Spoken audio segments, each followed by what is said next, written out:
Hello, fellow Nigerians, and thank you for giving me your attention once more. And thank you also for those who reacted to my earlier video regarding the presidential debates. Yes, I want to go straight to the queries that you raised concerning my earlier video, such as who I stand with, the candidate that I stand with for the presidency. I would rather say that it's not about the candidate that I stand with, but about the leadership that I stand for our country, Nigeria. So first of all, let's re-examine the remaining four leading contenders for the presidency this year. The incumbent, Mr.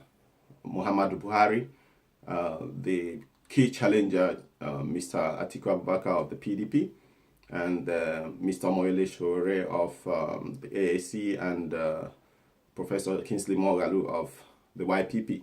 So first of all, I would comment on Professor Moghalu, who can easily pass for the best candidate remaining in the field, as many have argued, based on the outlay of his plans for the presidency and what he wants to do for us. There's no doubt Professor Moghalu knows where he's coming from. He knows where he wants to lead us to. But then, just as arguments have gone ahead that he has no veritable platform at this moment to win the votes, and I think that is the truth. Professor Moghalu, I would suggest that you merge your campaign with that of another candidate, where you will play a very important role. You could have such a position as Dr. Ugorji Iweala had in the government of President Jonathan. That will work well for us. And then in the next election season, you'll be very much more prepared and have a better platform. For Mr. Sowore, I've known you right from the days of Unilag when I was a baby jambite here. So I'm following you to also campaigns and riots and everything that we did to push out the IBB and his junta, and also to fight for the restoration of June 12th and against that injustice. Mr. Sowore, you're a revolutionary, and we need someone like you. You are one of the best candidates. But I would say that at this moment, you have done well to give us enough enlightenment, and also to prepare the grounds for 2023, when I would be one of the leading front fighters, fighting in the front to campaign for you to take you to the presidency of Nigeria. But right now, I do not see you winning the actual votes. You will make impact, but that impact is recorded. So going to Mr. Atiku Abubakar, yes, a lot of allegations have been leveled against you.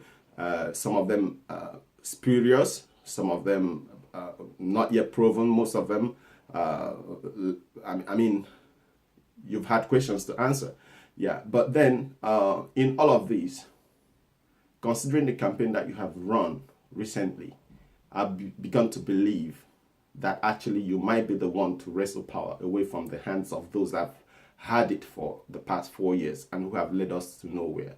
So, Mr. Atiku Abubakar, you are a businessman, you are purposeful, you have personally agreed that you and your party have made mistakes in the past, and which I see that you have a lot to lose. And being a businessman who knows he has a lot to lose, I believe that you have come prepared to make things work for Nigeria. So on that grounds, I might say that you might not be the very best candidate, but you are a very good one right now, based on what we have to win the votes, being practical. So, and Mr. Buhari, the only thing I'll have to say is that you are mentally unfit, and you have proven this over and over again.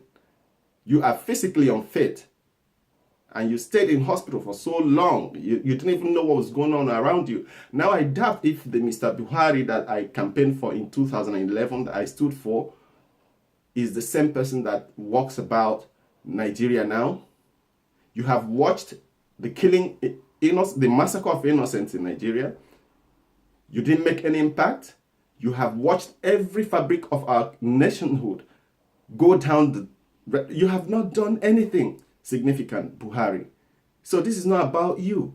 But my question now is, because I don't think the Buhari we see now is not just a cacophony that is put together by cabal, so-called cabal that they talk about in the presidency.